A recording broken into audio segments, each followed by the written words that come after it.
మనమేమో పెద్దవాళ్ళుగా పిల్లల వాళ్ళగా ఉండి పెద్దవాళ్ళుగా అయిన తర్వాత దేవుడు చెప్తాడు మాకు మనిషికి ఏం చెప్తుందంటే, మీకు నేను యథార్థంగా పుట్టించాను, మీ శరీరం చాలా చక్కగా మీరు కాపాడుకోమని దేవుడు చెప్తుంటే మన శరీరం మేము ఎక్కడ కాపాడుకుంటున్నాము? కైనాయి అని, మందని, పాను పొరాకులని, ఇంకా ఏవేవో వ్యసనాలతో మనము ఇది చేసుకొని మన శరీరం మనము దేవాలయం కదా, మన శరీరం దేవాలయం అయితే నీ దేవమే ఒక దేవాలయం అని దేవుడు చెబుతుంటే నీ దేవాలయం ఎక్కడ నువ్వు కాపాడుకుంటున్నావు? మన దేవాలయం మనం ఎక్కడ కాపాడుకుంటున్నాము? ఈ కైనా డీలక్స్లు పాను పరాకములు అని అవేమో మన శరీరానికి పంపేస్తే తర్వాత ఏమో డాక్టర్ దగ్గరికి వెళ్తే అయ్యా నీ శరీరం పాడైపోయింది అని చెప్తుంది. ఇప్పుడు ఏం చెయ్యాలని భార్యను అడుగుతుంటే ఒక 3 లక్షలు కావాలి, ఒక 4 లక్షలు కావాలి, వస్తేనే కానీ నీ శరీరం బాగుపడుతుంది.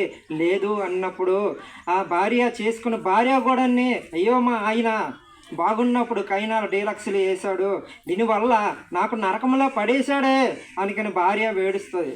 భార్య వేడిచినప్పుడు ఎక్కడి నుంచి డబ్బులు తెస్తుంది?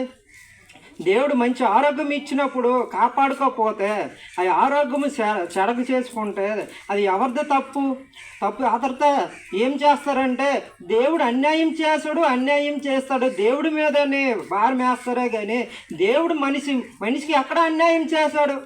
మనిషి మొత్తము పాపము చేస్తే, పాపం నిండుకొంతే, పాపంలోనే జీవేస్తే దేవుడి మీద ఏమో మాకు న్యాయం చేయలేదు, దేవుడు న్యాయం చేయలేదని అన్నీ దేవుడి మీద మేము తోసేస్తున్నాము. మమ్మల్ని ఎంత పాపం చేస్తున్నాము? మా కళ్ళ ముందే దేవుడు మంచేదో చెడేదో తెలుసుకోమని దేవుడు మన ముందర పెట్టినప్పుడు మనం తెలుసుకోకపోతే ఇంకా అజ్ఞానంలో ఉన్నంతే. ఇంకా మనం ఎప్పుడు తెలుసుకోగలము?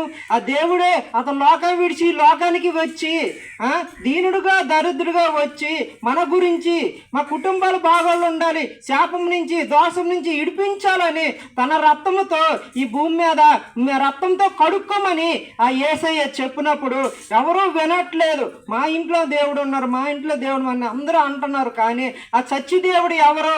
ఆ నిజమైన దేవుడు ఎవరు? నేను చనిపోయే ముందు, నేను బతికే ముందు నేను ఎక్కడికి వెళ్తాను? దేవుడి దగ్గరికి వెళ్తానా? దేవుడి దగ్గరికి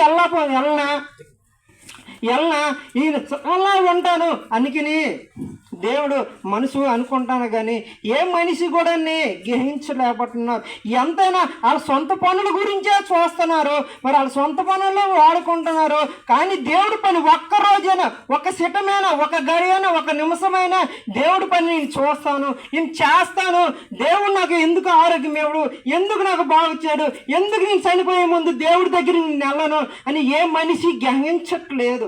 గ్రహించలేకపోతే ఏ మనిషికైనా అయ్యా ఎందుకయ్యా నువ్వు తాగుతున్నావు అంటే నాకు అలవాటు అయిపోయింది నీకు అందరికి ఇదే చెప్తున్నారు. కానీ ఆ మందు వచ్చి కోరిండి వచ్చి నీ దగ్గర తాగు అని చెప్తుందా?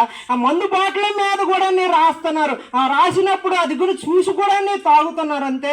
మనిషికి జ్ఞానం లేదంటే ఇవన్నీ మనుషులకి ఎంత జ్ఞానం దేవుడు ఇచ్చాడు, కుక్కలకి ఇవ్వలేదు, ఆవులకి ఇవ్వలేదు, మనిషికి ఎంతో జ్ఞానాన్ని ఇచ్చాడు. ఆ జ్ఞానము ఎక్కడ వాడాలో ఎక్కడ వాడకూడదో తెలియదు. కానీ ఎక్కడ పడితే అక్కడే ఇవే చేస్తున్నాడు ఆ మనిషి.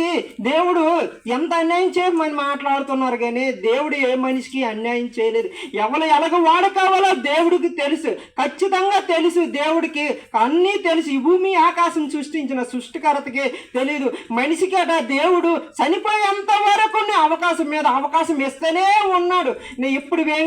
ఇప్పుడు మారు మనసు పొందుతాడు, నా దగ్గరికి వస్తాడు, పశ్చాత్తాపం పొందుతాడు అనికి దేవుడు ఎదురు చూస్తుంటే ఆ దేవుడికే అన్యాయం చేశామని దేవుడి మీద తిరుగుబాటు చేస్తాము, ఆ దేవుడికే దూషిస్తున్నాము. ఆ దూషించడం వల్ల మనకి ఇంకా పాపం వస్తుంది. కానీ మాకైతే పుణ్యమేమే రావట్లేదు. ఇక ప్రార్థన.